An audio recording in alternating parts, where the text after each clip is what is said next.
പാപത്തെ നിശേഷം ഇല്ലായ്മ ചെയ്യാൻ വേണ്ടി എൻ്റെ ജീവിതത്തിലും എൻ്റെ കുടുംബത്തിൻ്റെ ജീവിതത്തിലും എൻ്റെ പൂർവികരുടെ ജീവിതത്തിലും എന്നോട് ബന്ധപ്പെട്ട സമസ്ത മേഖലകളിൽ നിന്ന് ഞാൻ പ്രവർത്തിക്കുന്ന സമൂഹത്തിലും നിന്ന് ആ ശുദ്ധീകരണ പ്രക്രിയ നടക്കാൻ വേണ്ടിയിട്ട് നമ്മൾ പ്രയത്നിക്കണമെന്ന് ദൈവ വചനം നമുക്ക് മാതൃക കാണിച്ചു തരുന്നു.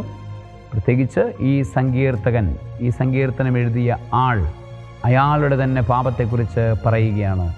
അയാളുടെ പൂർവ്വപിതാക്കന്മാരുടെ പാപത്തെക്കുറിച്ച് ഓർക്കുകയാണ്. അതൊരു നല്ല മാതൃകയാണ്. ആ മാതൃക നമ്മളുടെ ജീവിതത്തിലുണ്ടാകണം. സർവശക്തനായ ദൈവം പിതാവും പുത്രനും പരിശുദ്ധാത്മാവും പാപബോധവും പശ്ചാത്താപവും കൊണ്ട് ഈ ദിവസത്തിൽ, ഈ രാത്രിയിൽ നമ്മളെ അനുഗ്രഹിക്കുമാറാകട്ടെ. ആമേൻ.